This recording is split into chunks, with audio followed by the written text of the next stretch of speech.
આ મેલડી માના ઇતિહાસની વાત કરીશું।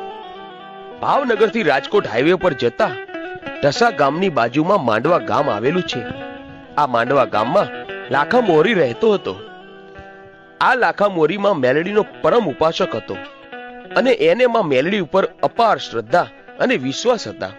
નાનપણથી જે માની ભક્તિ કરતો હતો, માં મેલડીનું સ્મરણ સદાય તેને હૈયે રહેતું હતું।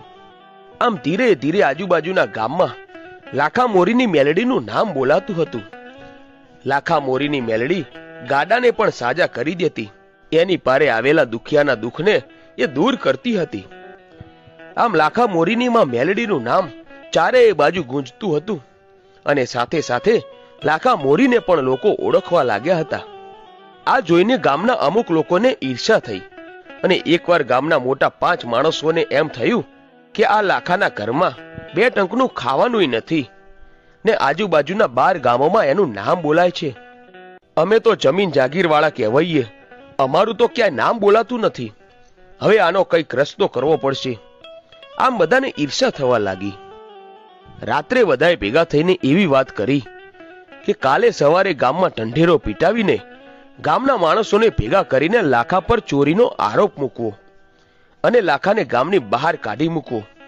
આમ સવાર પડતા જ ગામમાં ઢંઢેરો પીટાવીને આખું ગામ ભેગું કર્યું અને લાખા મોરી પર ચોરીનો આરોપ લગાવાયો। આખું ગામ લાખા મોરી પર ચોરીનો આરોપ મૂકવા ભેગું થયું હતું। જે માણસો લાખા મોરીને હાર પહેરાવતા હતા એ જ માણસો લાખા મોરી પર ચોરીનો આરોપ નાખીને એના પર જોડાના ઘા કરીને ગામની બહાર કાઢી મૂક્યો।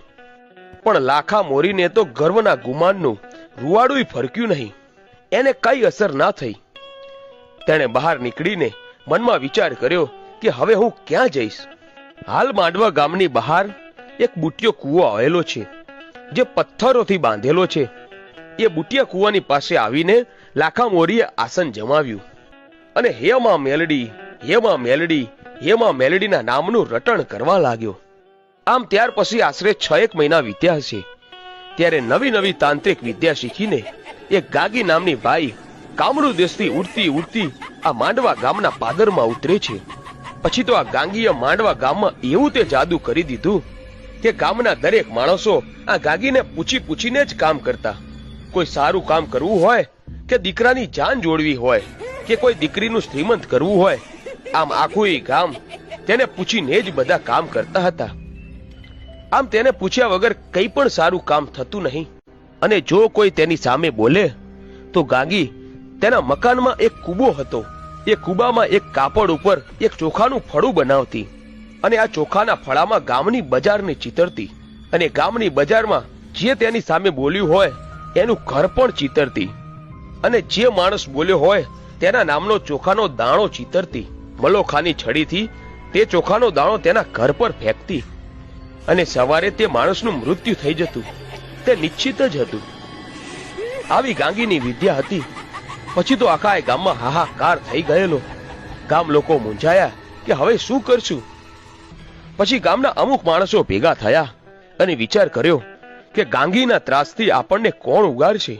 એવામાં માં મેલડી કોઈકના હૃદયમાં આવી અને કહેવા લાગી, જો તમારે ગાંગીના ત્રાસથી બચવું હોય તો ગામના પાદરે બુટિયા કૂવા પાસે લાખા મોરી હાથમાં માળાનો બેરખો લઈને માં મેલડીના નામના અખંડ જાપ જપી રહ્યો છે, તે જ તમને આ ગાંગીથી બચાવશે।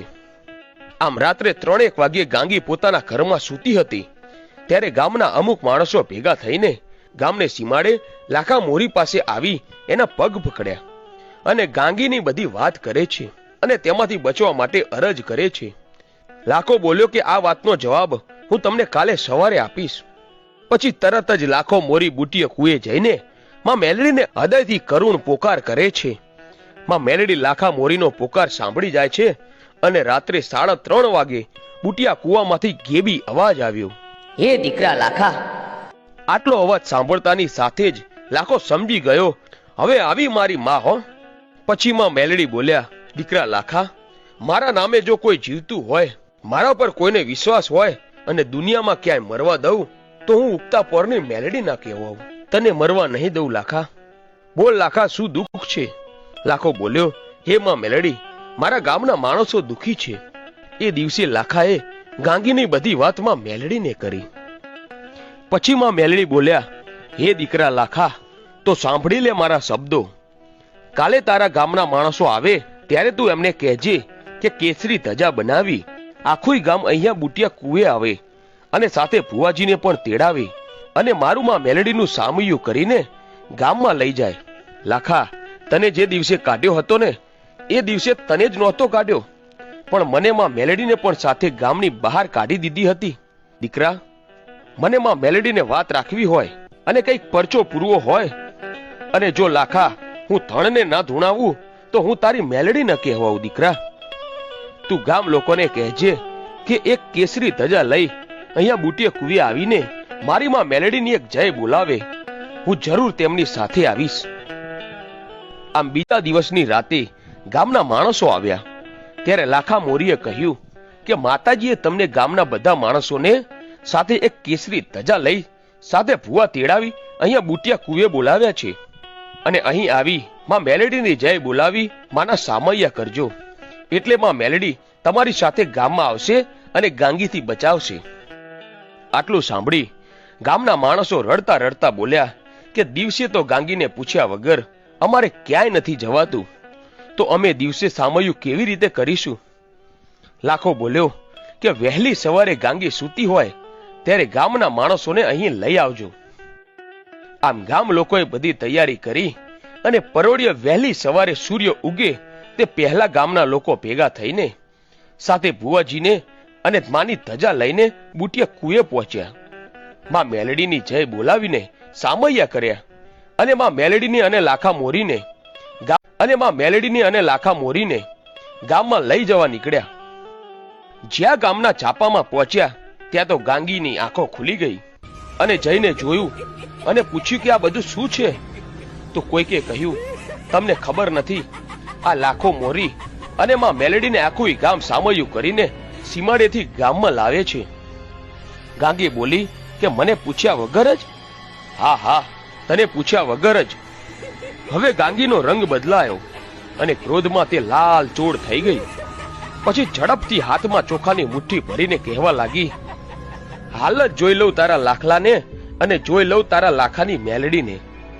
આમ લાલ ચોળ થયેલી ગાંગીને જોઈને ગામના બધા માણસો બીકના માર્યા એકબીજા પાછળ સંતાવા લાગ્યા.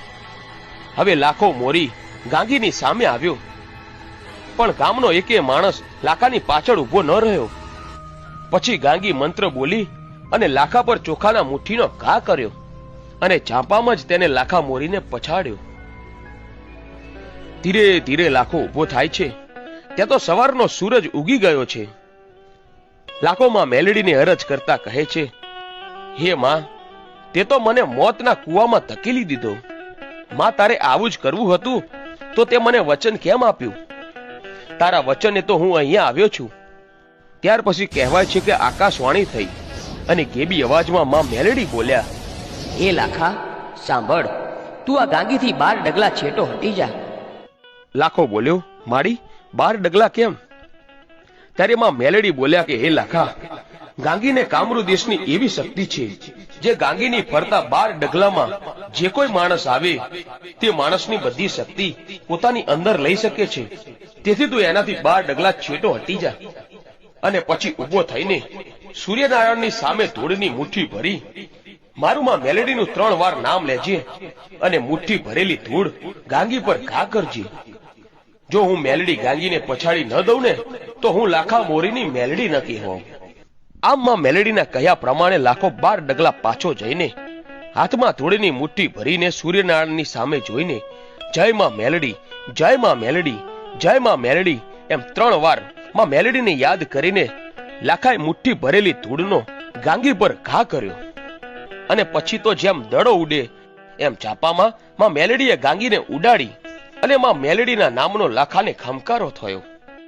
આમ લાખા મોરીની મેલડીએ ગાંગીના ત્રાસથી ગામને છુટકારો અપાવ્યો. તો આ હતો માંડવા ગામની લાખા મોરીના મેલડી માનો ઇતિહાસ.